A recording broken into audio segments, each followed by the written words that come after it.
Hi, Gina. I have to tell you, I'm so excited that you have a podcast about All My Children and rewatching All My Children because a couple of years ago, the network did a real push towards making a nighttime version of All My Children, bringing it back and doing almost in the way of like a dynasty and doing All My Children for a nighttime show, which I think would have been fantastic. And then all of it fell apart for some reason. But I don't think it's too late. And honestly, when you do a podcast like this, it brings together like minded people and you can have a call to action and get them to somehow write the network and get them to do that. Because I think there's just still so many people who grew up on All My Children. I did. I started watching when I was about 6 years old because my mom watched. And then I got the show and I still watched it, even though I left the show and moved on to CSI Miami. I still watched the show every day, as did Sarah Gellar. She and I would call and update each other on the show, and it's just such a generational favorite that it would be so amazing to have it back. And podcasts like yours, I think, have the power to enable people to find a community to action that. So congratulations again on your podcast and sending you so much All My Children love.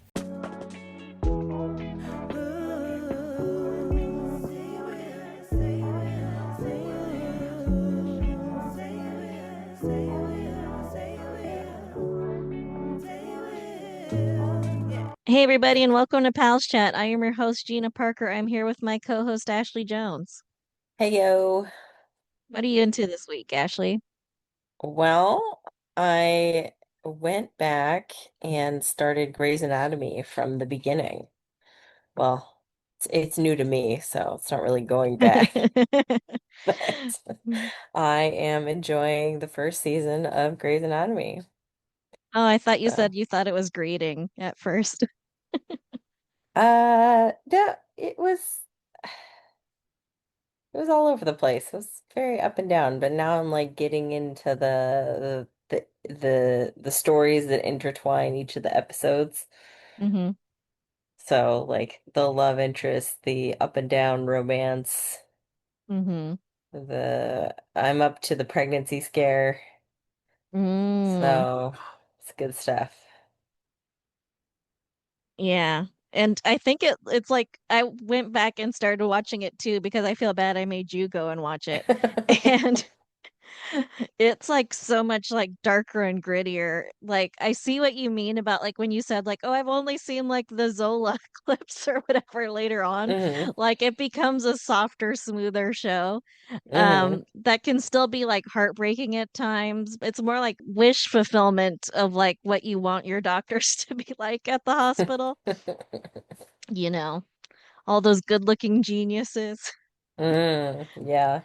Like there's a model who paid her way through medical school by posing for pictures. Izzy, yeah. And That's Meredith. real. Once like I had jury duty and I saw the judge and I'm like, I wonder if he paid his way through law school by modeling. He was so handsome.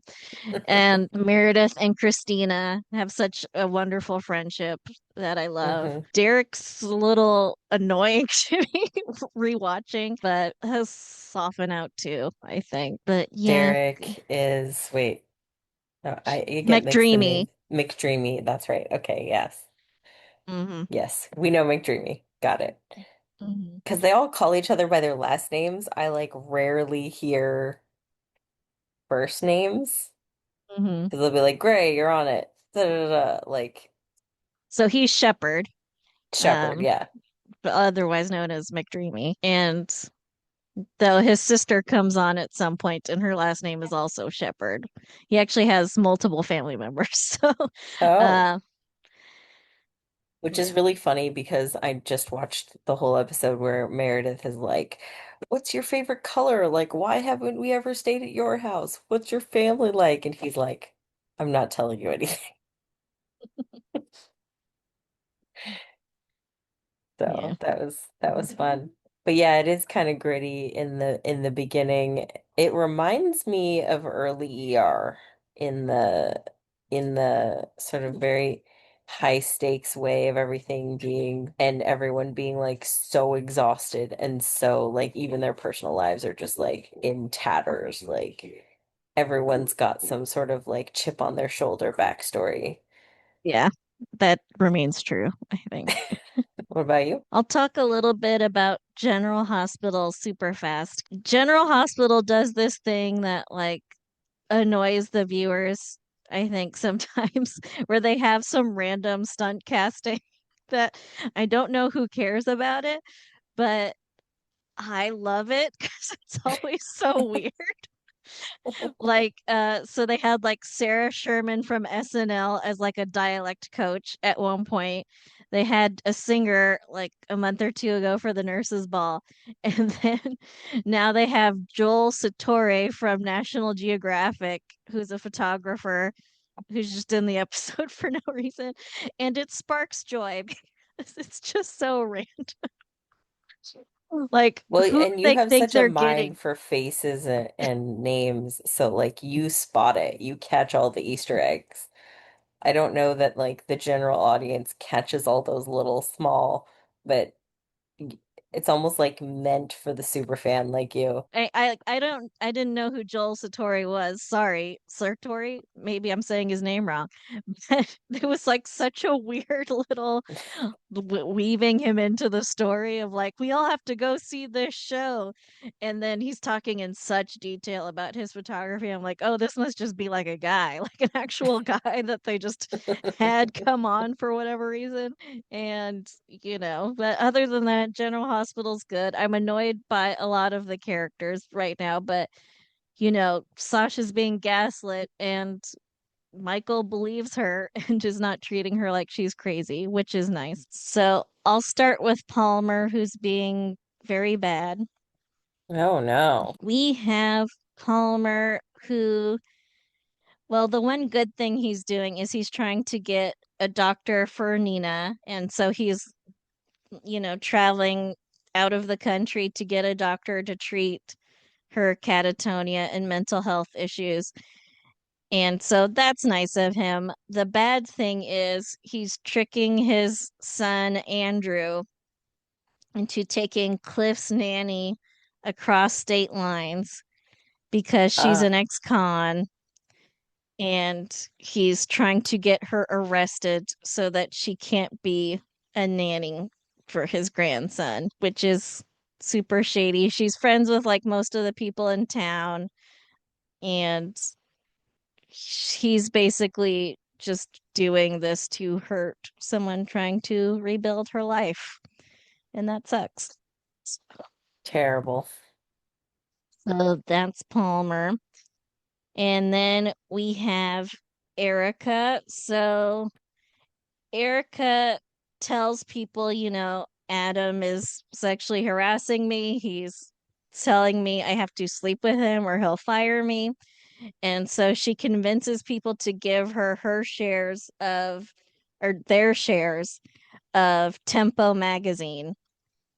And so she gets the majority shares of Tempo and becomes her own boss so that she cannot be fired, which is great if you can pull that off. Yeah, it's amazing. Erica's giving Brooke a hard time because she's like, you're stringing my brother along and flirting with Daredevil Gilles Sinclair. The last thing is Adam has a weird, like, Frankenstein's bride like vision of Erica as he plots revenge against her for stealing Tempo from him. Mm, And he's like, I love you, but I want to destroy you. And so, how can I do that? And in his weird Frankenstein fantasy, he mm, gets the idea to re edit the movie based on Erica's life raising Cain that was never released. So, he's going to tempt her with the story of her own life and the fame and the fortune and all that goes with it. And that's all that happened this week. wow. Still a lot in a short amount of time. Mhm. All right. There's not a lot of characters, but do you want to do Winners and losers. Yeah. Yeah. I gotta say Erica for the winner. I mean, she Hmm. becomes her own boss. She gets the majority shares. She's got her stuff, but at least she has a story to tell to get people on her side. Hmm. Um, and I guess the loser's got to be Palmer for just trying to ruin the poor nanny's life. Yeah, I also have to give it to Erica because there's just truly no one else. Like this week, everyone's being a dirtbag. Loser, I'll say Adam. I mean, I think what Palmer did was worse, but Adam is just he's letting his obsession destroy him. And so Mm. that sucks. I bet the Frankenstein bride scene was fun to film. Yeah. I'm into their fantasy sequences. Yeah, Uh, all that yeah, fun good stuff. stuff. All right, that's it for this week. Please like, subscribe, comment, buy our merch. You usually say that for me. Support us on Patreon. Support us on Patreon. All right, I think that's it. Well, Well, bye. bye. Thank you for listening.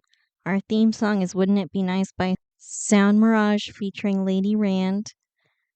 Please rate and review, download, subscribe, all the things.